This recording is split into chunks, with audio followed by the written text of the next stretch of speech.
Welcome to the Writing Gym Podcast. We're here to pump up your writing. And now your host, Andy Brixey, personal trainer at the Writing Gym. Hi, everyone. Today on the Writing Gym Podcast, we're talking about turning your dreams into writing goals. You're going to walk away with specific tips from award-winning author Cristina Istrati on how to fuel your passion, build your writing confidence, become versatile with genre, and focus your energy into best-selling books. I'm excited to introduce you to this week's guest. But first, a word from our sponsor, Date with the Muse, where you can get help starting, finishing, and bringing to publication writing in all genres. Enter the contest to win a free hour-long coaching session with our resident writing coach. Stay tuned at the end of the podcast on how to enter. And now, I would like to introduce you to our resident writing coach, the gal who helps you pump your writing into shape in our writing gym. Welcome back to the Writing Gym Podcast, Annalisa Parent.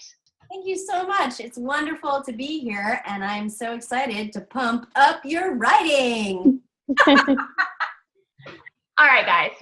I don't want to tell little lies, and this definitely isn't one. But even if Annalisa is an amazing writing coach, she's also very well traveled. She actually spent a summer in Romania teaching English at a small camp for teens. Bună ziua! Okay. I didn't know that. You didn't tell me. Surprise! A surprise indeed. So in case you guys didn't know, Annalisa just said hello in Romanian to Cristina. And you can check all of that information out in the show notes. And to tell you about our fabulous guest this week, our guest is Cristina Istrati. Cristina is a renowned author living in Romania. She received an International Literature Award in 2011 after publishing her first book, Seductive Ambiguity. Cristina finished her second book, Noble Ambition, in 2011 and is currently working not only on her third romance novel, but on a fantasy adventure series for children and young adults. We're so excited to have her here today to talk about her writing and creative process. Welcome, Cristina.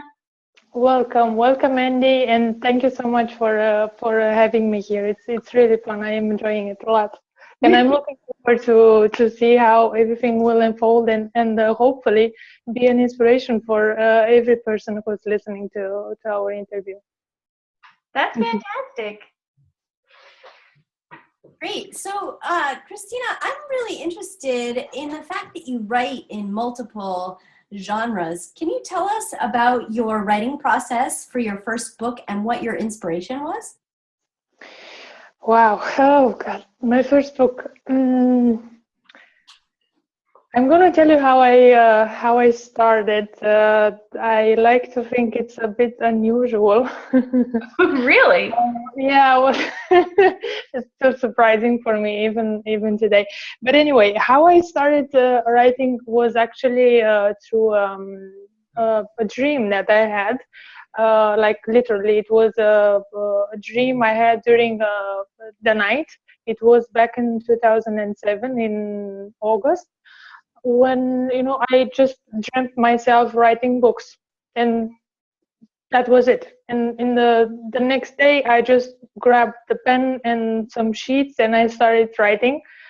And the result of that was my first novel, Seductive Ambiguity, and I published it in 2009. This is how I started. And now as Andy said, I'm working on my second novel and on my third novel and I'm sorry, I'm a bit nervous. And the fantasy series, which oh my God, I'm so excited about.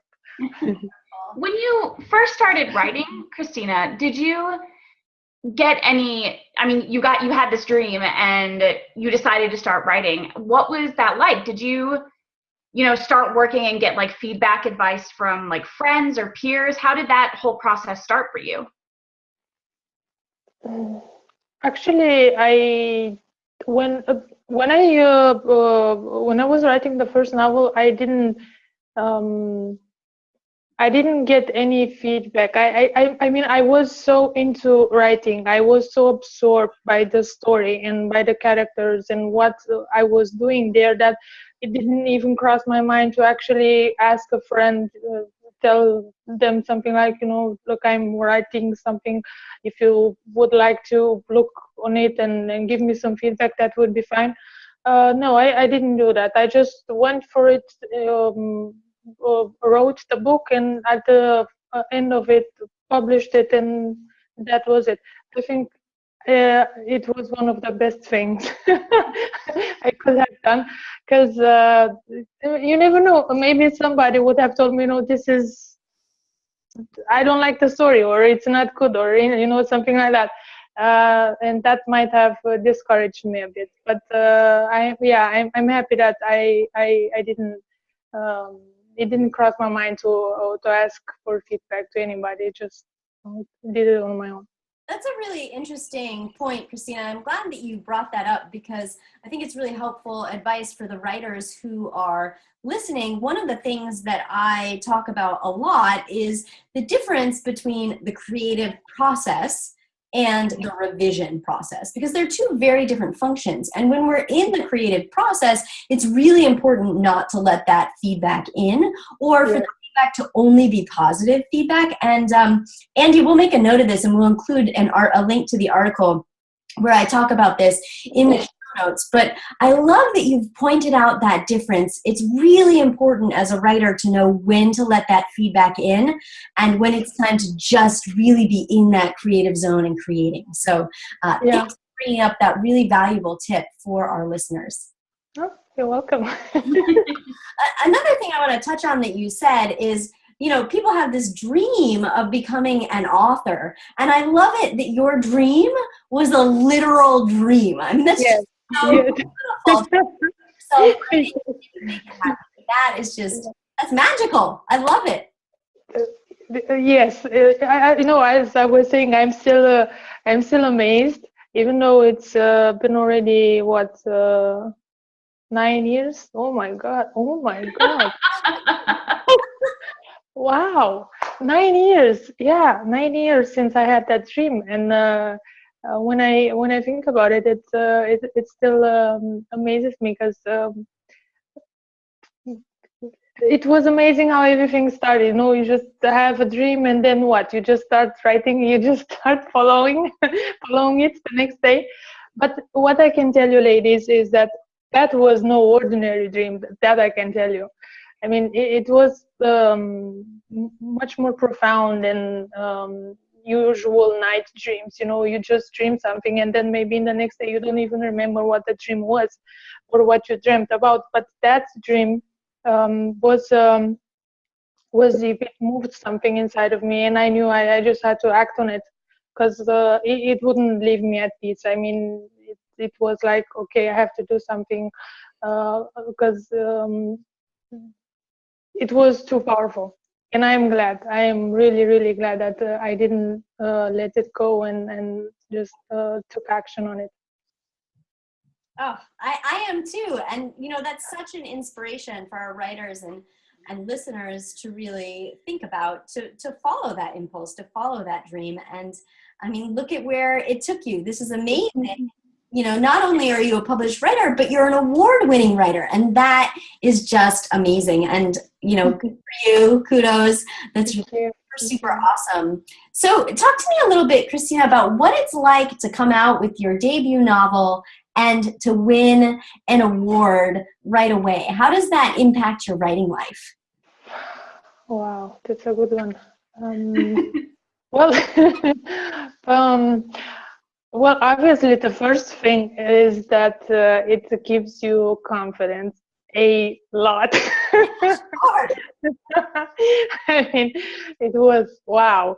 I never saw it coming, and for me, the pleasure was in the writing.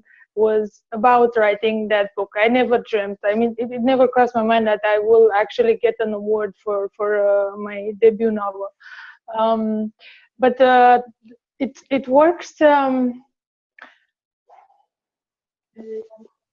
And I know that not every writer gets to receive an award for their novels, but it gives you confidence. That much is clear, and it also stimulates you to keep going, to keep working on your stories, and to keep writing eventually, because at the end of the day, this is what's all about. To keep writing. So so, yeah,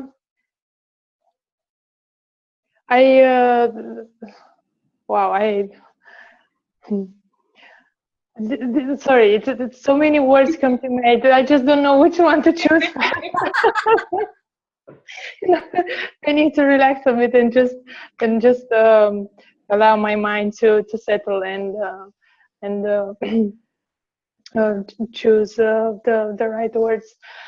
So this is what was for me, at least, about the award and winning an award. It was a stimulation for me. That was for sure. It didn't I didn't let it to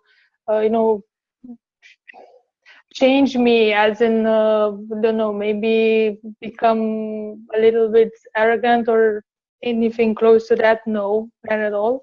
I kept working on it and on my novels, and I didn't allow it to influence me in any negative way. Did winning the award, you wrote your first book, we talked about the difference between getting feedback during the creative process and how that can be really harmful, but then when you revise, it's helpful. When you wrote your second book after winning that award, did that change your writing process? Because when you win an award like that, people now know your name. You've had the chance to meet other people in the writing community. Were you able to kind of build up a network of people that you trusted to help you in revising your work? Yes and no. And what do I mean by that? I did have some fellow writers who read the novel, the second novel, which I'm getting ready to launch soon. And somehow I didn't like their feedback. It was I didn't take it sorry. I didn't take it personally, because feedback is not about that. You just listen to what the other person is saying, and if something resonates with what they are saying, it's fine. You just take it, and that's pretty much it. But a writer should never take it personally. That's an excellent point. Yeah, well, it's not about you, the writer. It's about the work. It's about the work in itself. So the feedback should be looked at only as pure feedback. Really, it's that's the basic idea. So yeah, I didn't like their feedback, and in what sense? It seemed that it was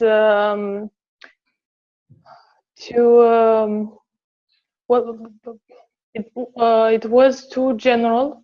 That would be the first thing, and then it seemed to me that it has nothing to do with the story itself.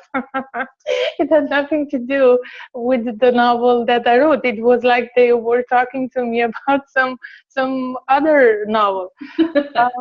Yeah, a really strange experience. And then I realized, okay, I think I'll just follow my own intuition and not give anyone the manuscript anymore. I mean, when it will be published and everybody will read it, that's fine. Everybody is entitled to their own opinion, and that's perfectly normal.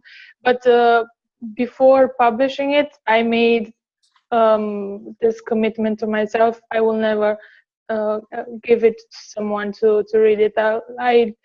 follow my gut feeling, my intuition, both in while writing the novel and when it comes to feedback as well. It doesn't happen always easy, because when you write, you're spending so much time inside the novel with the characters and the story and all that, and it's pretty difficult for a writer to actually give feedback on his own novel. It's difficult, but I think it's the best feedback, and also the most sincere one that you can get.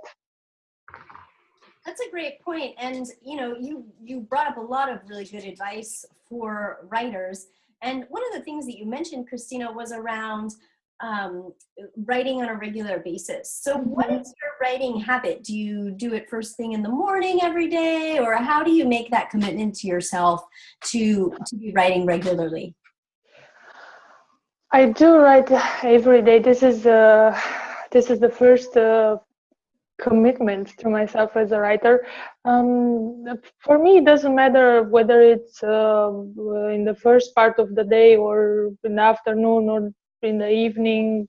Really doesn't matter, as long as I write every day. Usually after I finish my online stuff, and this takes me around noon. Then I move to my writing and close the door and just dive into it all by myself, with the characters, with the story, and just love it to be there. It's my favorite thing to do.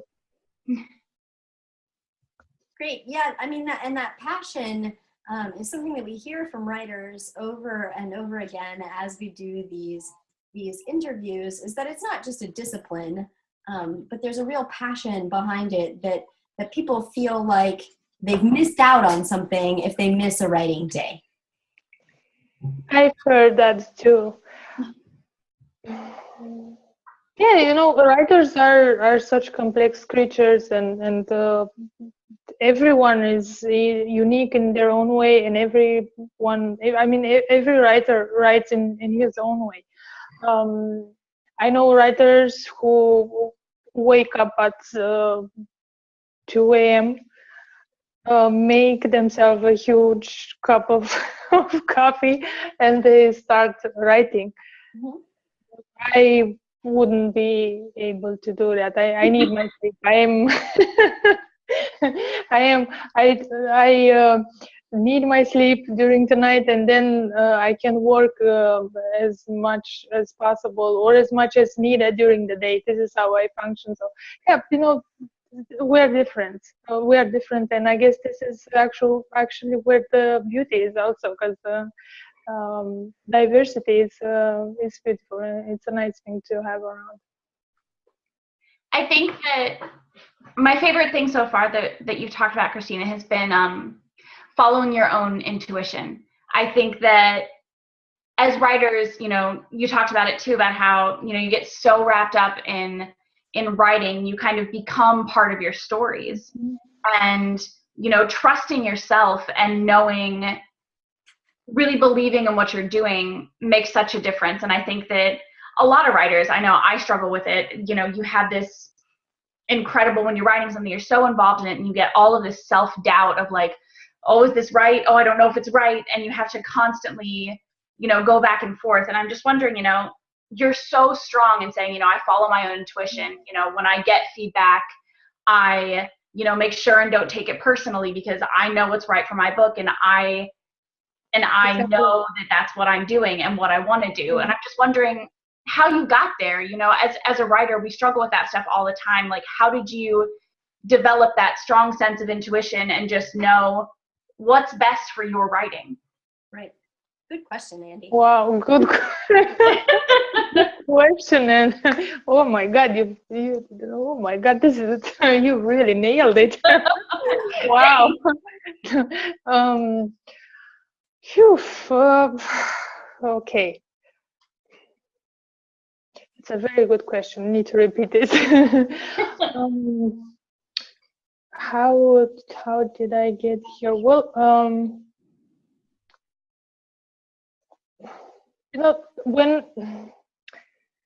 when I see, this may sound a bit arrogant, and I totally understand if this is how it will come across.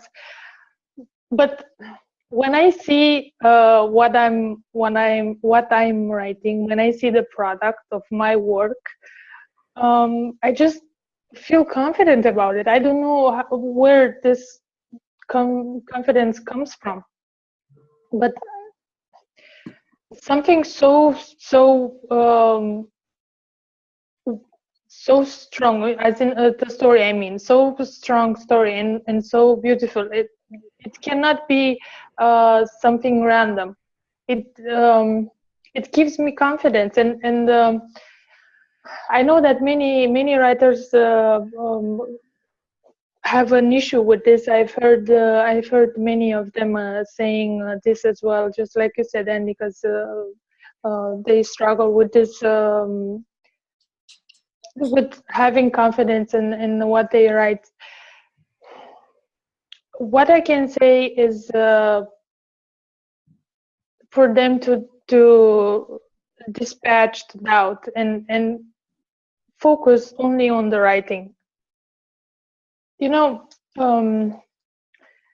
for a writer, when he is in his room and he is writing and he is all by himself, well, not exactly by himself, he is with his characters and his story, you know, that is like a universe. You follow me? As in, the writer and his characters and the story are one. The minute the writer enters the room and starts writing on his novel, for instance, he becomes one with that novel, with everything else that is inside that novel. So when you create something so strong and you know and you feel that it's a part of you, it's part of your soul, of your heart, how can you not be confident in it? I don't know. It's twisting. I cannot understand this, and I totally agree with you. And there are many writers who struggle with this.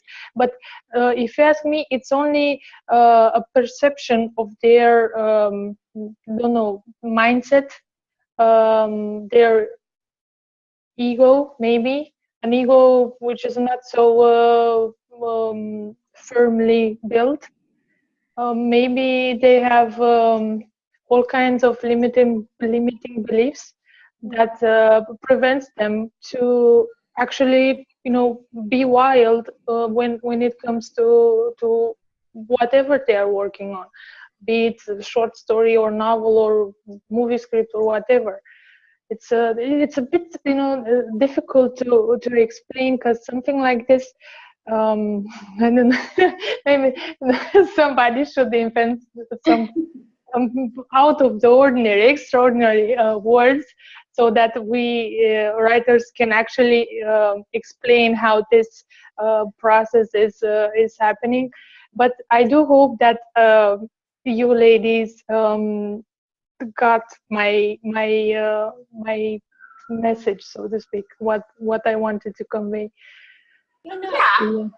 That's Okay. a unique perspective, Cristina, that I don't think I've heard anybody really talk about, as far as where our confidence as writers come from. And I love this perspective that, there's confidence that we can have as a writer, which might come from something like what happened to you, where you're winning prizes, or you're selling books really well. But there's a different kind of confidence that comes from the power of our piece, right? Exactly. Whatever that we're writing has its own life, its own energy, and its own confidence. And I think, you're really on to something here, and this is a great takeaway for writers. If they're really listening to their piece and having faith in their piece and following their piece, then there's a different kind of confidence that really can overcome any of those like, oh my gosh, I'm not a real writer type of feelings that we can wake up with or, allow to cause writer's block in our lives, but to really have faith in that piece and to sit down and listen to that piece and follow it where it goes. I think that that's really beautiful. And I don't think that that's something that a lot of people are talking about. And so I think that's a really unique perspective that you bring to our podcast, because nobody has said that yet at all. And I really love that as a takeaway. I'm absolutely sure that this is one of the things that will be in the takeaways from this podcast. Like we'll put it in big giant letters, because that's really, really beautiful. Thank you for that perspective. You're welcome. Thank you, Annalisa, for more of your great writing advice. Okay, writers and muse daters, this concludes the Writing Gym podcast for commuters. We hope you found some valuable information today from my interview with writing coach Annalisa Parent and award-winning author Cristina Istrati. To find out more about Cristina's books, see the link in the show notes. Make sure and leave us a fantastic rating if you enjoyed the podcast. Your 5-star rating will help other writers find this fastest-growing writing podcast on the net. Don't forget to take a look at the show notes to download all of the takeaways and, for this week's freebie, a step-by-step guide on setting up optimal conditions to get into your writing habit. You can find all of that valuable information at www.writing-gym.com/genres. If you'd like to hear more about Cristina Istrati and to learn more about publishing in multiple genres, subscribe to The Writing Gym. The Writing Gym provides targeted workouts to improve your writing and get you published. Seriously, it's the best place on the internet to pump your writing into shape, no matter if you're a newbie or a seasoned veteran. We're opening limited enrollment for memberships next week. We even have a personal trainer, me, to help keep you accountable to your writing goals. I won't monitor your diet, but I will monitor your page count. And don't forget to sign up to win a free writing coaching session with our resident writing coach, Annalisa Parent, at www.writing-gym.com/contest. The secret code this week is William Shakespeare. Thank you for joining us to pump up your writing here on the Writing Gym podcast. Happy writing! This has been the Writing Gym podcast with Andy Brixey and Annalisa Parent. To join the Writing Gym, visit www.writing-gym.com.